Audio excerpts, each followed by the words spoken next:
this was the Last Supper. God bless. I was confused by that. I was confused by it, but I had somebody that I know in Boulder say, well, you got to speak prime. And when he said it was the Last Supper, he wasn't, he was sort of using a biblical reference, but what he was really saying was this is the last free dinner. And he just said Last Supper. It's altitude football with myself and Coach Sanford. So I got prime splained, which helped. I was glad I got prime splained. Did you get prime splained like today, or was this way back when? I that actually was yesterday, because I went back to that quote and they said, well, the Last Supper is not really like, the Last Supper and we're hanging out with Judas and Peter and Jesus, where Last Supper is like, I'm not going to pay for your Denny's meal, anymore on Canyon Boulevard. Makes sense. It's close. Denny's is close to Canyon. It's right there. It's somewhere near there. The Canyon, somewhere in Boulder, Denny's. I know I'm close. Coach, I want to read a quote from Prime. They had media today. So just to catch everybody up, and we'll go through Broncos draft prospects in a second, and one of the freakiest athletes of all time who's coming to town. We'll get to all of that, I promise. But we haven't talked about Prime and CU mainly because they haven't allowed any media to do kind of anything there. Not for a long time. It was the last free meal, man. It was the last free meal. Yeah, that's who he was talking to. He was talking like Brian Howell, like he's Brian. Hey, I'm not trying to shame anybody. I'm the last one to do that, but this is the last free meal, Brian. You're going to have to, I saw, speaking of CU, it's big track meet this past weekend at Valor, and Curtis Schneider had the sports information director, my guy Curtis, who's the best. Yes, love Curtis. He came and he had a son or daughter that was participating from the high school up north that they go to, and it was great to see him and visit with him. And he was he was pretty impressed with the facilities up down south. He's like, this is a high school? Yeah. Let's come on. Isn't it remarkable that people from CU aren't more familiar with the facilities at Valor? Get out of here with that. All right, let me give you a quote from Coach Prime. His thoughts on Pro Day.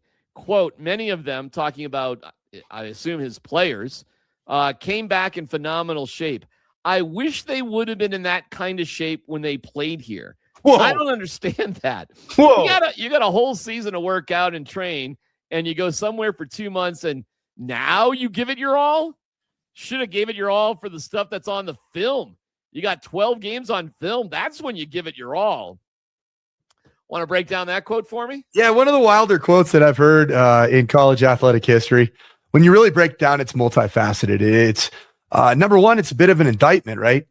Because the responsibility of the coach is to have his football team in the best possible physical shape that they can be in, and then also motivated to play their best, right? That's not the job of a coach, then what is, right? Especially the collegiate level.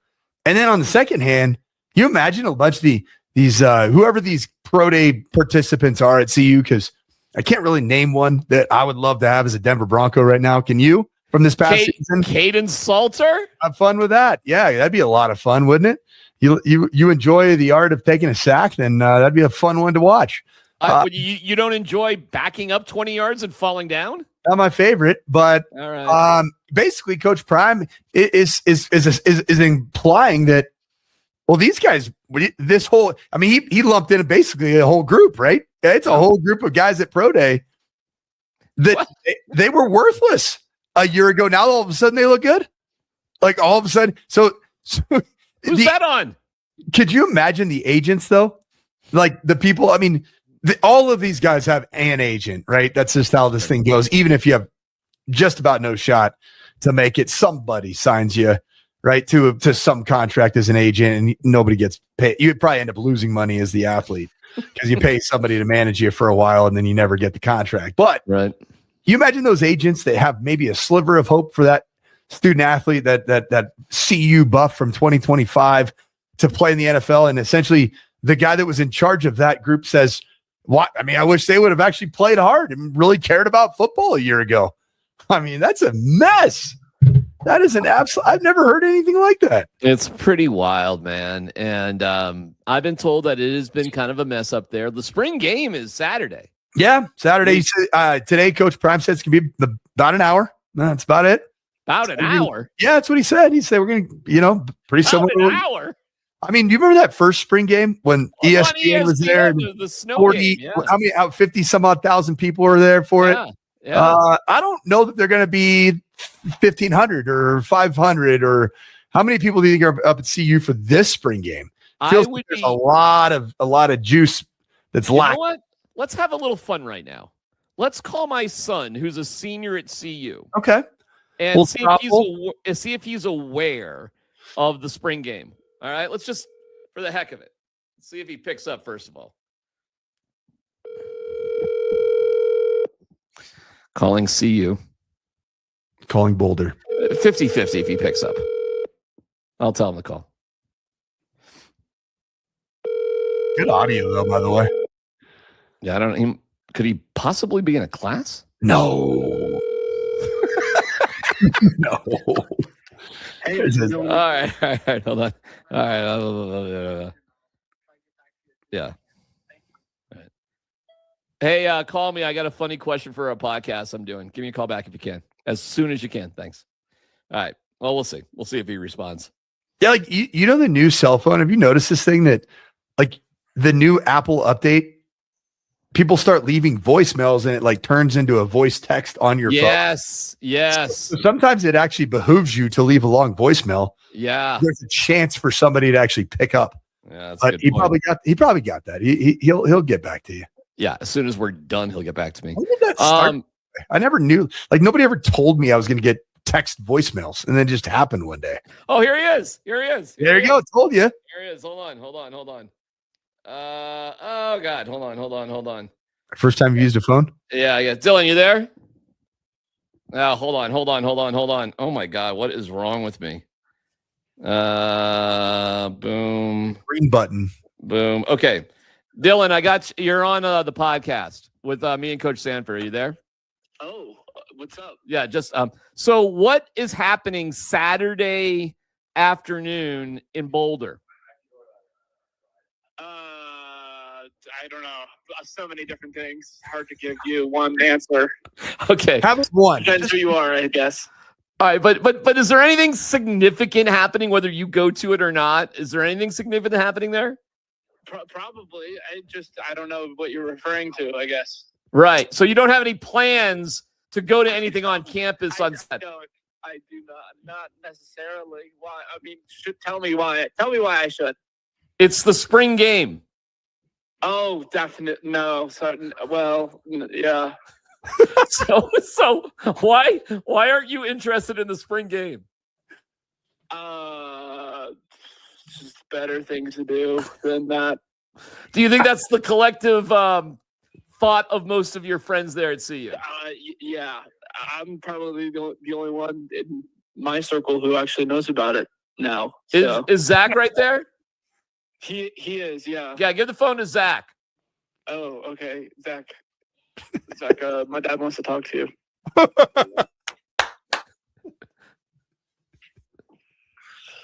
Hey there, what's up? Hey, Zach, do you have any interest in going to the spring football game Coach Prime is having on Saturday at Folsom?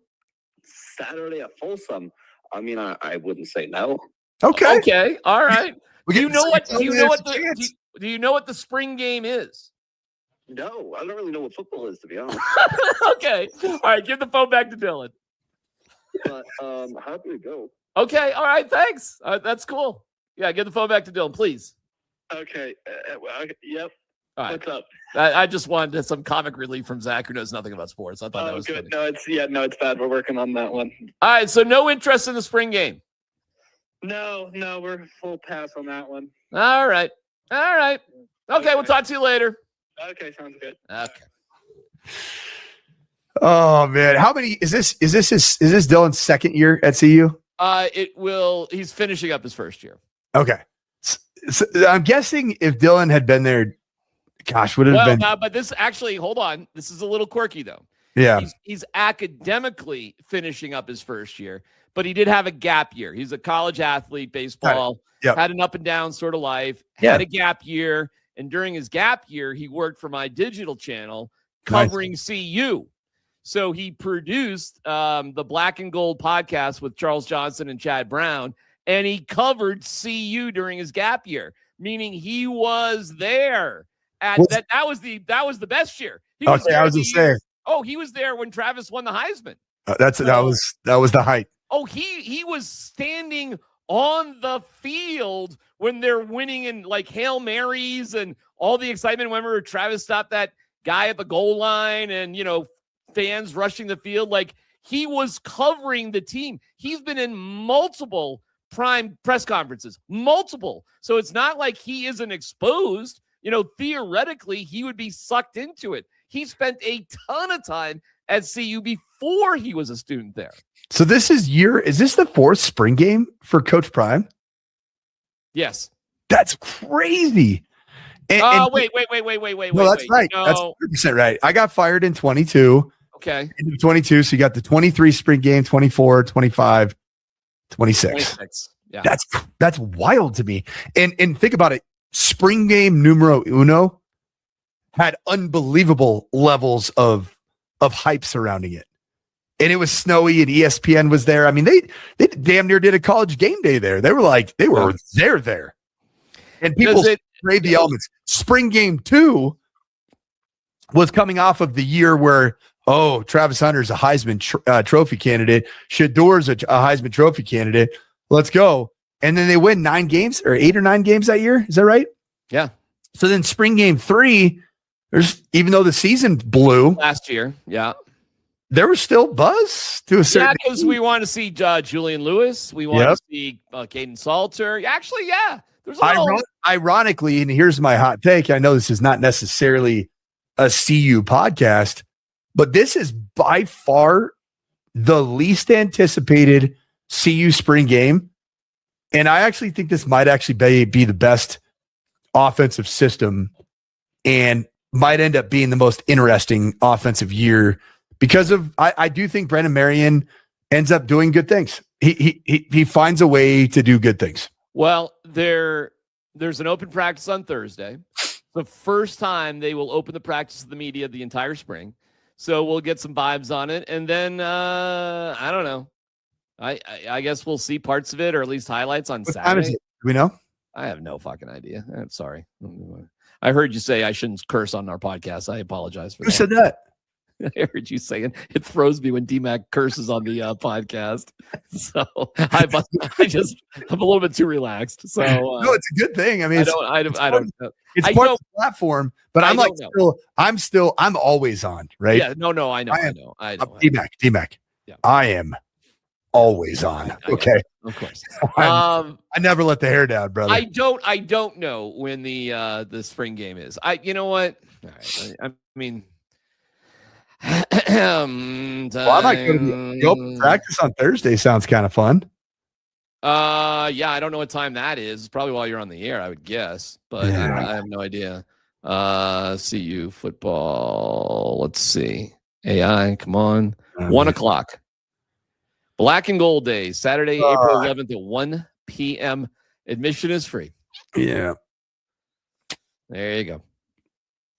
Didn't they charge the first year? I think they did. They charged. It was a sellout. The tickets changed a bit. So there's 2 kids, nothing going on, nothing better to do. Zach's a funny kid because he's a great kid. He's got juice. He got some energy. He's open to everything but knows nothing about sports. And his parents live on an island outside of the state of Washington. Oh, that's fun. Like they're survivalists or something. I have no idea. But they so he has no clue. Bainbridge Island or where? Mercer Island? Okay. I was just up there, man. I've spent time. One of them islands. There's a lot of them, from my understanding. But a lot of islands. So anyways, that's prime. That's college Bainbridge Island is essentially the equivalent of like living in Cherry Hills Village. And it's like where Peyton Manning and those types would live. It's a very nice place. And then Mercer Island be the equivalent of like living in, I'd say, Castle Pines. Okay. But I think it's a lifestyle somewhat similar to those from what I can tell by how much money he has compared to my son. You mean to tell me there's not a ton of it in the radio industry in 2025, man? 26. I tell you what, it's a work of passion. It is, man. It's because we love our finance. viewers, we love our listeners, we just love sports. We love football. Well, we do love football. We love Journey Spice. We love spices. You on the grill last week with the chicken wings cooking it up. What a show! Better. We love Journey Spice, and you can save yourself 10% by using the code Altitude26. This QR code takes you to Amazon.com, and you'll be in Spice Heaven. You'll be looking like Kay Adams. Like, whoa, that is good. Whoa, Kay. Yeah, there we go. Yeah, Kay's got wow. Hey, now. It is Journey Spice for the win. Thank you, Anna and Rosa. Organic, no salt, no sugar, just great, spicy deliciousness. We'll get some more of our friends at Journey Spice in a second. I do want to bring to your attention to get your feedback on a physical freak, and it's funny with football. Football is a fun sport. Every now and then, depending on the position, if you are athletic enough, your experience apparently doesn't mean that much. I give you the case of Uar Bernard. Here you go, a little profile of Uar.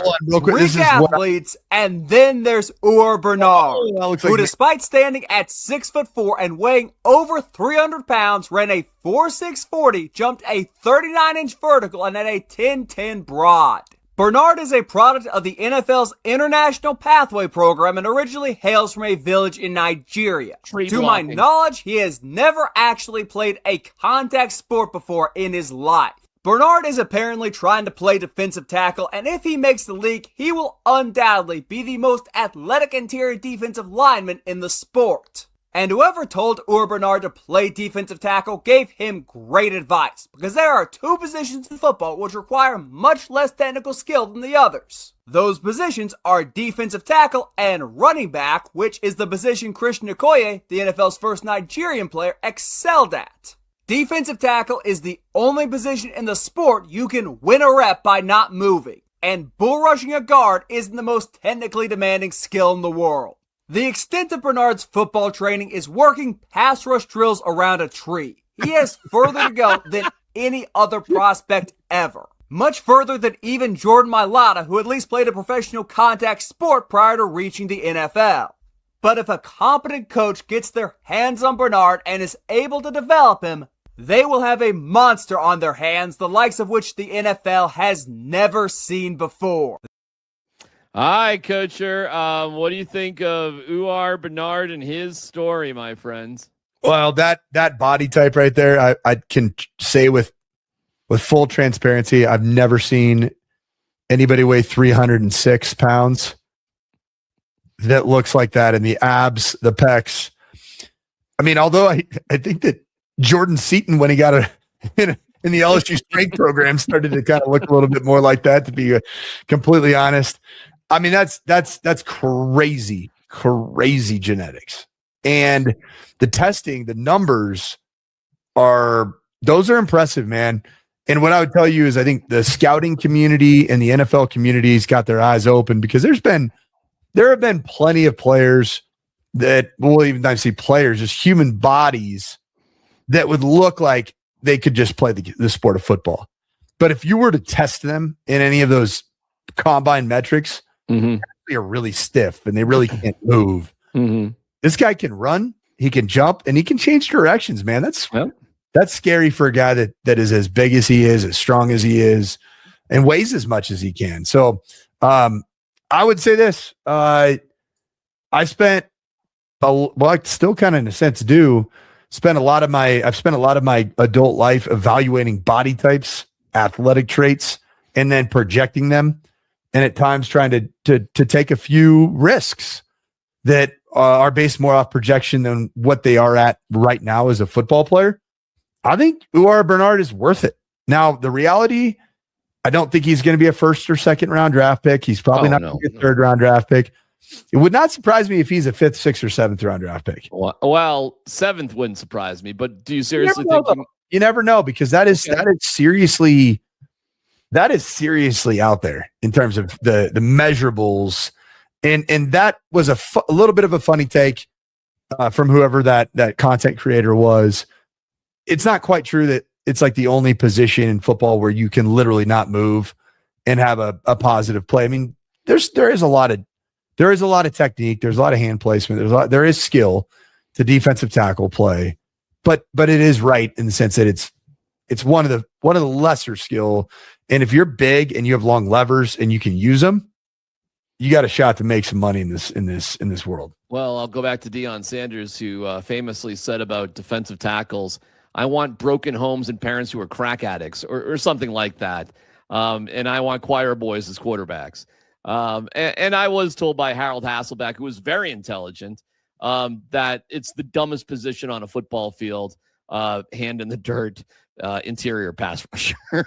Yeah, I mean, in terms of like the complexity of the game of football, pretty simple. Yeah, D tackle probably number one. Defense takes a physical freak. I mean, it's 100%. To be able to do what they do is physically next to impossible. That's why there's so much value with guys like that. You don't have to be the smartest guy or apparently the most experienced guy, but you do have to have some physical talents that are very, very unusual. I would be happy if the Broncos took Uar Bernard in the 7th round. I'd be ecstatic. They got 3 picks in the 7th round. Wouldn't it be fun at training camp to watch him? I mean, he would be horrible for the first 3 weeks. He'd be terrible. We would have 2 guys on the team that trained with trees, with Bernard and Quinn Miners. That would be. That's right. Yeah. Quinn was taking down trees, and who knows where Wisconsin or Canada or wherever he was. Up in the Boundary Waters, huh? Up in an island someplace.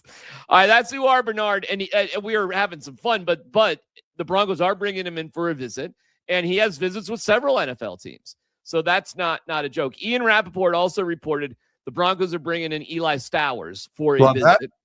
And there is talk that he will just be converted to a wide receiver and get the tight end thing off. And I was looking at a video from Diego Pava, who was on with John Gruden. John Gruden. Were you seeing the same thing today?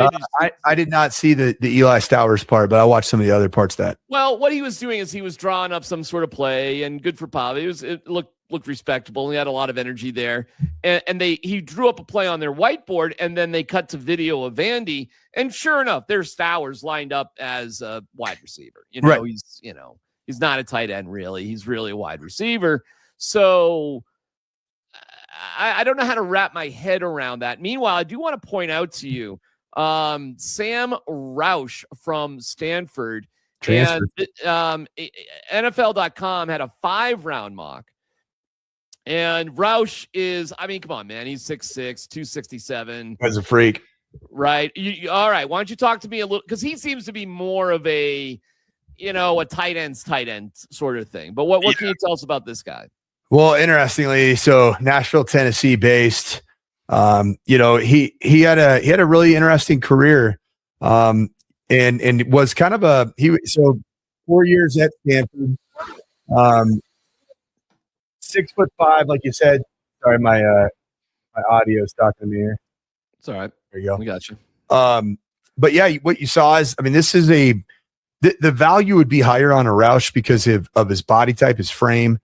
And then, he had a pretty good 4-year career, the last 3 in particular of production, where it rose incrementally, 28 catches to 40 catches to 49 catches. And then he is a bona fide just ass kicker as an actual blocker, which is really, I mean, this is not quite the elite mover that Colston Loveland and say Tyler Warren was, but not bad though, huh? I think Sam Roush is more in line with Terrence Ferguson.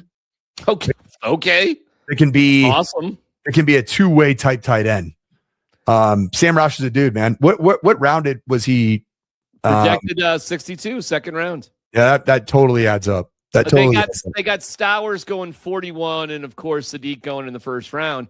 So he would have been in their projection, NFL.com in their mock. He was the 3rd tight end off the board to the Broncos. Yeah. Listen, you're only going to have Troutman for so long, even though Sean loves him, obviously. Ingram, you're going to be done with after this year.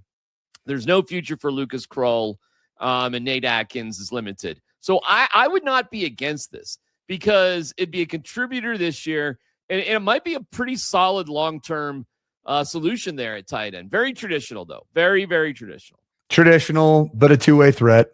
Yep. More of a pass-catching threat than what Adam Troutman's been.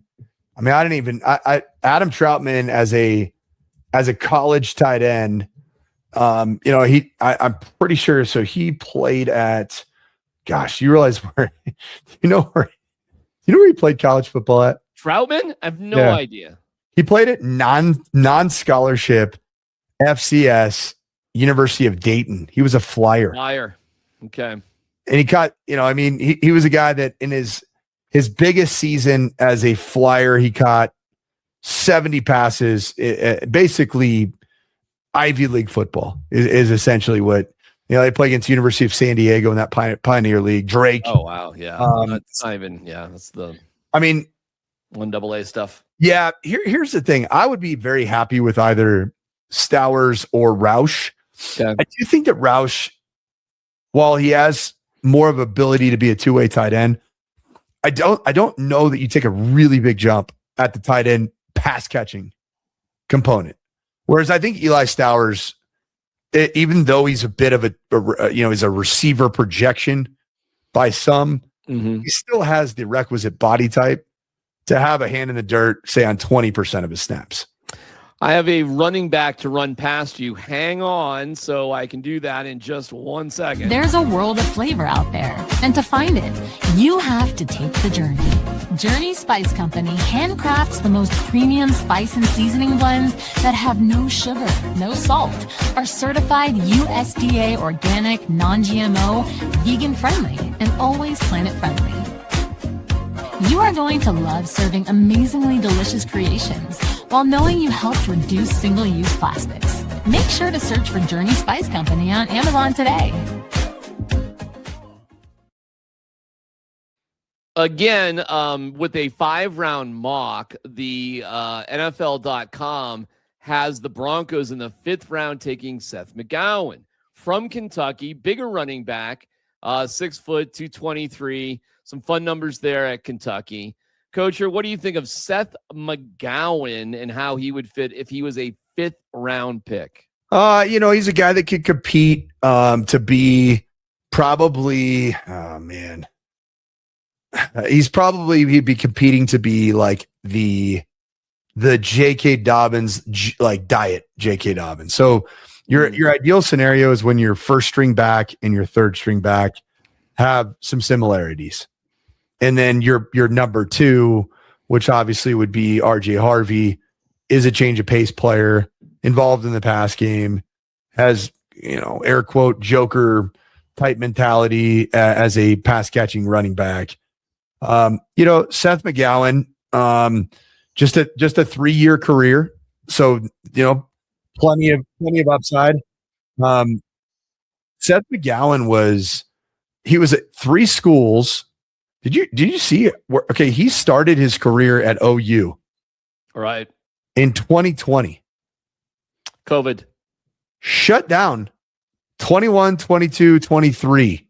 Did not play statistically in Division I football, and then transferred to New Mexico State, had 823 yards rushing for the Aggies, and then transferred to Kentucky for his I don't even know how this all adds up. So years 22 through 23, that like 21, 22, and 23, that is absolutely fascinating. Lost years. Like that's a really, really peculiar Butler Community College. So that's exactly what happened. Yeah. Wow. Okay. So how about this? This is crazy. So we got a little spice in this young man's life. No doubt about it. Freshman in 2020, played as a true freshman out of Mesquite Poteet High School, and it must have he scored touchdowns in the Big 12 as a member of Lincoln Riley's Oklahoma football team. And there you are in community college. You're a bounce back. So he left football. Okay, gotcha. He was out for two full seasons and just applied just to go be a college student at Texas College, a historically black Christian Methodist Episcopal college in Tyler, Texas, and went to school. Then he got the wild hair up his nose and said, you know what, I'm going to give football a try. Goes to Butler Community College, one of the really good Kansas junior colleges, plays there for one season. Okay. Wild. And then he rushed for 125 yards and 4 touchdowns on just 39 carries. Goes to New Mexico State, blows up, goes to Kentucky, does a good job. And all of a sudden he's mocked to the Denver Broncos. Wow. And here is the big one. On May 7th, 2021, an arrest warrant was placed for McGowan on felony charges of robbery, conspiracy, and assault and battery with a dangerous weapon. Ultimately, he spent 3 months in jail after pleading guilty while also being sentenced to 1 year of probation. Wow. You want Seth McGowan in the no drama training camp that Sean Payton has? Well, what year was that? 2021, 5 years later. Long time ago, brother. A lot of people. Hey, have you? That's a long time ago. Darren, I do too, man. I believe in third chances. I believe. Sure. But have you ever, felony charges, robbery, conspiracy, assault, and battery with? I guess I've worn the iron bracelets more than once. Really? Yeah. I'm proud of you, man. Don't be proud. They're 2 goofy stories. I got none. I got no. Keep it that way. No, I have not quite University of Georgia football team. I've got my fair share of speeding traffic violations. Yeah. No, I've heard the clink and the shutting the bars shut. I have it sounds terrible. It was. I'll do it really quick. Does altitude? Does really quick? Did you let this become common knowledge on your background? Oh, yeah, because it's actually a funny story. Really quick. Buffalo, Niagara Falls, Canada, Canadian Ballet Strip Club, different flavor up there in Canada. Okay. Coming back, wintertime. It was a radio station promotion. That's why I was up there. It wasn't just because I'm a lonely guy, married. Didn't you ask listeners to join you? Yeah, we've done all sorts of stuff. It's not uncommon back in the day to go up for lunch. Oh yeah, mornings up to Canada. To Mints is the name of the club that we went to. Mints. All right. Anyways, coming back, they used to, believe it or not, have your car registrations in the state of New York on the outside of your windshield. How stupid is this? And so with all the snow and whatever, I had hacked the ice and whatever, and my registration looked kind of fishy because it was taped on there, the whole thing. When we got married, our insurance transferred from me and Kim to us together or something, and there was a lapse. And we moved at the same time. So I did not know my insurance had technically lapsed because we had updated insurance. But technically my license, my insurance caused some sort of suspension I didn't know. And I allowed my driver's license to expire. Yeah. Which was just really dumb. So I'm at the border coming back into the U.S. And I give him my expired license and my messed up registration and a suspension on the insurance. And they were like, "You're under arrest." And they put the handcuffs on me. I was clueless, what was going on. This was insane. And they threw me in the Niagara Falls jail. Really? That's where you go when you're a bad boy, I guess. So how far was the jail from the actual falls? Probably 10 minutes, relatively close. Right. There are 2 or 3 guys in the jail cell next to me with barrels. Oh, not really. But no cell phones. Had to call my program director at work because I couldn't get a hold of my wife. So you're Kevin Shockey. You called your old. Calling Kevin him up Shockey. "Hey man, I am in jail. I need bail money or whatever. I'm spending the weekend here." And on a scale of sober to 10, where were you at when you crossed? 100% sober. Okay, sober. 100%. Yeah, I was up there for other reasons. Anyways, no, I don't know. I was 100% sober. I really was. I swear to God. And it was all paperwork. I took care of it. I did have to hire a lawyer. I took care of it in like the next day. I took care of everything. I did have to go to court, and I had shorts on. It was in the summer. And I got there, and the bailiff said, "You can't come in here looking like this." No way. But I was dressed like golf wear. I look good. It's 8:30 in the morning in Niagara Falls, U.S., and I need a pair of pants. So unbelievably, I had no pants. So I was going to knock on a door of a house and ask to borrow some pants. I found a store. It wasn't even open. I'm banging furiously. Please let me in. I need to buy pants. The only size pants that were available were size 42 waist. That's all I could find. Coach, it was like $9.60. They did not accept credit cards. Unbelievable. I had to go to the car. This is back in the day when you had coins in your car. Oh, yeah. I'm emptying out the coins. I put on these ridiculous clown pants. I look much worse than just with the shorts. I go in, and the bailiff goes, "Hey, I still had the stripe on the side of the pants." He had to take it off. I go through this whole thing, and I eventually tell the story on the radio show. For Christmas the next year, my comedian friend had found the price tag of the pants on the floor of my car. He framed the price tag of the pants. I have it to this day in a frame of the price tag on the pants to symbolize what I did. How much? Like $9.42. Dude, you can't even, you know what I just realized? You can't buy a Big Mac right now for less than $7 remember when Big Macs were 99 cents? A Big Mac is $7.99 now. Yeah. I got pizza for $9.99. Yeah. Why? So that's that story. The other story is Mudfest, which is, I'll save that story for another day. Those my KBPI days. And we thought it'd be a good idea to roll a bunch of four-wheelers up in Netherlands. And look that up. Look up DMac Mudfest. You'll have some fun reading. Awesome. Maybe we can talk about it the next time. But KBPI still going or no? Kind of, sort of. They still exist, but they're, not to get too radio technical, they're on a translator, not a real FM signal, and it just ain't what it used to be. Anyways, my man, I hope I didn't bore anybody with the story.